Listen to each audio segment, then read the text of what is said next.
Hello friends, welcome to GK Sansar. आज date है 22 अप्रैल 2020 और हम सब डिस्कस करेंगे सभी इंपॉर्टेंट करंट अफेयर्स क्वेश्चंस। और हमारे चैनल पे जो भी क्वेश्चन डिस्कस किए जाते हैं उनको हम सब बारीकी से डिस्कस करते हैं, जिससे कि कोई भी पॉइंट मिस ना हो और हमारे प्रतियोगी परीक्षाओं के लिए महत्वपूर्ण हो।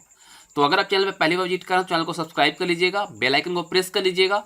और मैं आपको बता दूं कि जो हमारा सेशन होता था 7 बजे सुबह में, वो अब आपको 5 बजे मिलेगा। ठीक है, तो आप सब 5 AM में रेडी रहिएगा करंट अफेयर्स देखने के लिए, और PDF आप टेलीग्राम चैनल से डाउनलोड कर सकते हैं। तो चलिए सेशन को शुरू करते हैं और देखते हैं फर्स्ट क्वेश्चन। तो पहला क्वेश्चन कहता है, विश्व रचनात्मकता एवं नवाचार दिवस कब मनाया जाता है? तो फ्रेंड्स, ये मनाया जाता है 21 अप्रैल को।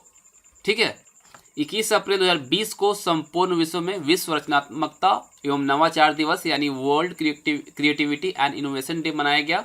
और इसका उद्देश्य क्या है? उद्देश्य बहुत इंपॉर्टेंट होता है, लोगों को नए विचारों का आह्वान करने और नए कदम उठाने, साथ ही साथ रचनात्मक सोच रखने के लिए प्रोत्साहित करने के लिए इसको मनाया जाता है। और ये दिवस है संयुक्त राष्ट्र के सतत विकास लक्ष्यों को आगे बढ़ाने के संबंध में समस्याओं को समाधान करने के साथ साथ रचनात्मकता और नवाचार के महत्व के बारे में जागरूकता बढ़ाने के लिए मनाया जाता है। ठीक है, क्वेश्चन नंबर 2 देखिए, न्यू डेवलपमेंट बैंक ने भारत को कितने अरब डॉलर की आपातकालीन सहायता देने का ऐलान किया है? तो ये देने का ऐलान किया है 1 अरब डॉलर। मैं आपको बता दूं कि अभी जो न्यू डेवलपमेंट बैंक की बैठक हुई वो ऑनलाइन हुई है, और इसके अंतर्गत जो हमारे देश की वित्त मंत्री हैं निर्मला सीतारमण, इन्होंने ऑनलाइन कॉन्फ्रेंस के जरिए इसमें भाग लिया। और जो वैश्विक महामारी भी चल रहा है कोविड-19, इस पर चर्चा करते हुए ब्रिक्स देशों के जो वित्त मंत्री के जो सम्मेलन हुई, ये 5 अरब डॉलर की वित्तीय सहायता उपलब्ध कराने के लिए प्रयास किया गया। और इसके अंतर्गत भारत को 1 अरब डॉलर की आपातकालीन सहायता देना इसमें सुनिश्चित किया गया। न्यू डेवलपमेंट बैंक जो है यानी NBD जो है ना, ये ब्रिक्स सदस्य जो देश है, जिसके अंतर्गत ब्राज़ील आता है, रूस आता है, भारत, चीन और दक्षिण अफ्रीका, इनके सहयोग से 2014 में स्थापित किया गया था।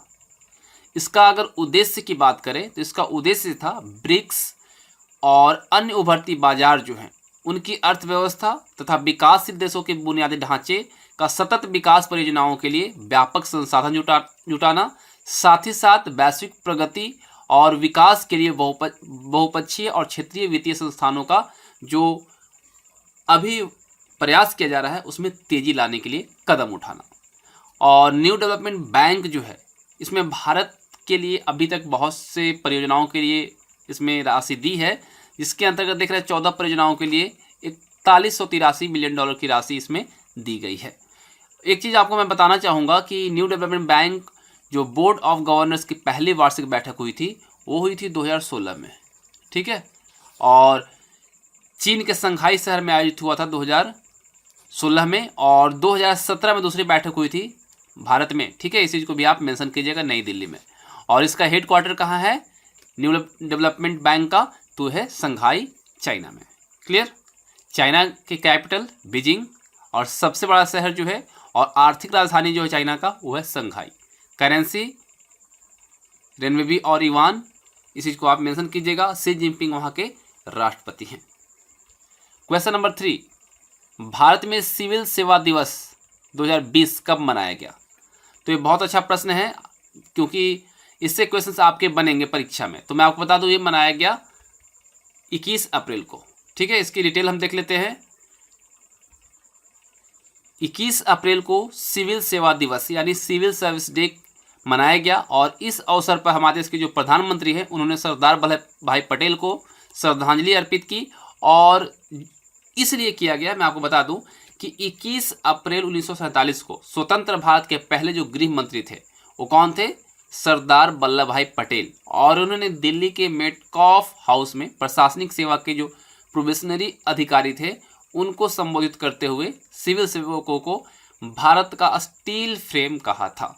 कब कहा था? तो ये कहा था 21 अप्रैल 1947 को। और सिविल सेवा दिवस को पहली बार दिल्ली के विज्ञान भवन में मनाया गया 21 अप्रैल 2006 को। ब्रिटिश काल में सिविल सेवा जो था शब्द, इसका प्रयोग ब्रिटिश ईस्ट इंडिया कंपनी की प्रशासनिक नौकरियों में शामिल नागरिक कर्मचारियों के लिए किया जाता था। और ब्रिटिश काल में तो किया जाता था। मैं आपको ये भी बताना चाहूँगा कि सिविल सेवा का जो नींव है वो रखा था वॉरेन हेस्टिंग ने, ठीक है, वॉरेन हेस्टिंग के द्वारा रखा गया था। लेकिन चार्ल्स कॉर्नवालिस के द्वारा इसमें अधिक सुधार किया गया, इम्प्रूवमेंट किया गया।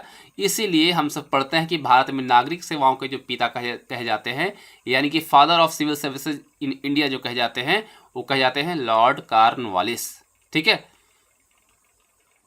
क्लियर। और सिविल सेवा दिवस के अवसर पर लोक प्रशासन में जो विशिष्टता के लिए पुरस्कार दिया जाता है वो प्रधानमंत्री पुरस्कार होता है। और ये पुरस्कार जो होता है नागरिकों को कल्याण को सुनिश्चित करते हुए भारत सरकार के लिए बेहतर काम करने वाले जो सिविल सेवक होते हैं उनको प्रेरणा के रूप में उनको प्रोत्साहित करने के तौर पे ये दिया जाता है। और इसको 3 कैटेगरी में बांटा गया है। मैं आपको बताऊंगा ये जो अवार्ड है उसको 3 कैटेगरी में बांटा गया है। पहले समूह में पूर्वोत्तर के 8 राज्य आते हैं और 2 पहाड़ी राज्य आते हैं। उसमें उत्तराखंड और हिमाचल प्रदेश 2 पहाड़ी राज्य हैं। और दूसरे समूह में 18 राज्य शामिल किए गए हैं और तीसरे समूह में 8 संघ शासित प्रदेश शामिल किए गए हैं। क्लियर। चलिए क्वेश्चन नंबर 4 देखिए, आई लीग समिति ने हीरो आई लीग 2019-20 का किस फुटबॉल क्लब को चैंपियन घोषित किया है? तो फ्रेंड्स ये घोषित किया गया है मोहन बागान को। देखिए कोविड-19 के कारण देशव्यापी लॉकडाउन चल रहा है और इसी के कारण हीरो आई लीग 2019-20 प्रतियोगिता के जो बचे हुए 28 मैच थे इसको रद्द करने का निर्णय लिया गया और समिति ने मोहन बागान को हीरो आई लीग 2019-20 का चैंपियन घोषित किया है। किस आधार पर किया है चलिए देख लेते हैं। हीरो आई लीग 2019-20 जो स्टार्ट हुआ वो 30 नवंबर 2019 से स्टार्ट हुआ और 14 मार्च 2020 को निलंबित हुई। मोहन बागान शीर्ष पर है जिसमें 16 मैचों में इसने 39 अंक अर्जित किए हैं। और ईस्ट बंगाल ने और पंजाब एफसी दोनों संयुक्त रूप से 16 मैच खेले हैं और इन्होंने 23 अंक अर्जित किए हैं। रियल कश्मीर एफसी ने 15 मैचों में 22 अंक अर्जित किए हैं और लीग में सर्वाधिक जो गोल किया है वो 13 गोल है जो कि पंजाब एफसी के एसर पियरिक दीपांडा जिनको डीका कहा जाता है उन्होंने किया है। क्लियर। चलिए अगला प्रश्न देखते हैं। अगला प्रश्न है कोरोना संक्रमण से मुक्त होने वाला देश का पहला राज्य कौन सा बना है? तो फ्रेंड्स ये बना है गोवा। ठीक है, अभी हम सब वैश्विक महामारी से झेल ही रहे हैं लेकिन हमारे देश में वैसे बहुत से राज्य हैं जहां पे इसकी मार बहुत कम है और इसी के क्रम में गोवा ने इससे पूरी तरह से रिकवरी कर लिया है और देश का पहला राज्य होने का गौरव प्राप्त किया है जहां पे कोरोना बिल्कुल मुक्त हो गया है। और मैं आपको बता दूं कि गोवा में कोरोना वायरस से संक्रमित मरीजों की जो संख्या थी वो 7 थी जो पूर्णतः ठीक हो चुके हैं और उसी के बाद गोवा जो है पूर्णतः कोरोना संक्रमण से मुक्त हो गया है। और गोवा के बाद कोरोना से मुक्त होने वाला जो दूसरा राज्य बना है वो बना है मणिपुर और इस राज्य में कोरोना से संक्रमित लोग जो थे वो 2 थे और दोनों मरीज ठीक हो चुके हैं। कैपिटल की बात करें गोवा की तो पंजिम है। सबसे बड़ा शहर वहाँ का वास्को डी गामा है। शहर के बाद हम गवर्नर की बात करें तो सत्यपाल मलिक हैं और सीएम है प्रमोद सावंत। और देखिए गोवा के लिटरेसी रेट की अगर हम बात करते हैं तो 88.70% है और ये 2011 की सेंसस के अकॉर्डिंग है। फ्रेंड्स आपसे क्वेश्चंस 2 जो आपके लिए एक्सरसाइज क्वेश्चन है तो आप क्वेश्चन को ध्यान से सुनिएगा और आंसर जो है कमेंट बॉक्स में दीजिए क्योंकि आप सब पार्टिसिपेट कीजिए। ठीक है, क्योंकि पार्टिसिपेट करेंगे तभी हमें भी क्लियरली पता चलेगा कि आखिर आप सब इंटरेस्टेड हैं या नहीं सेशन में। तो पहला क्वेश्चन आपके लिए है, ध्यान से सुनिएगा। पहला क्वेश्चन, भारत के राष्ट्रपति के सचिव किसे नियुक्त किया गया है? भारत के राष्ट्रपति के सचिव किसे नियुक्त किया गया है? और दूसरा क्वेश्चन आपके लिए है, रिलायंस फाउंडेशन मिशन अन्न सेवा के द्वारा कितने लोगों को भोजन उपलब्ध करवाने का लक्ष्य रखा गया है? फिर से एक बार मैं रिपीट कर दे रहा हूं, रिलायंस फाउंडेशन मिशन अन्न सेवा के द्वारा कितने लोगों को भोजन उपलब्ध करवाने का लक्ष्य रखा गया है? तो इन दोनों प्रश्नों का आंसर जो है आपको कमेंट बॉक्स में देनी है और जो सही आंसर देंगे उनका नेम जो है कल के सेशन में अनाउंस किया जाएगा। और डेली आपको सुबह 5 बजे मिलेगा करंट अफेयर सेशन और मैं आपको बता दूं कि 7 बजे शाम में आपको अभी फिलहाल ज्योग्राफी की लाइव क्लास होगी जिसमें हम सब इंपॉर्टेंट क्वेश्चंस करेंगे। 8:30 बजे साइंस की लाइव क्लास होगी जिसमें इंपॉर्टेंट क्वेश्चंस करेंगे, और 10 बजे आपको 10 बजे रात में जो क्लास होगी उसमें हम सब मिक्स जीएस करेंगे, जीके जीएस करेंगे, जिसमें सभी क्वेश्चंस मिक्स होंगे। तो आप सब लाइव जुड़िएगा और अपना फीडबैक दीजिएगा कि आपको सेशन कैसा लगा। तो उम्मीद करता हूँ आज का सेशन आपको पसंद आया होगा। सभी सोशल मीडिया लिंक्स यहाँ पर आपको दिए गए हैं, इसके थ्रू आप अपडेटेड रहिए, हमसे जुड़ सकते हैं, और जैसा भी आपको लगे सेशन कमेंट बॉक्स में बताया कीजिए। Thanks for watching, have a nice day.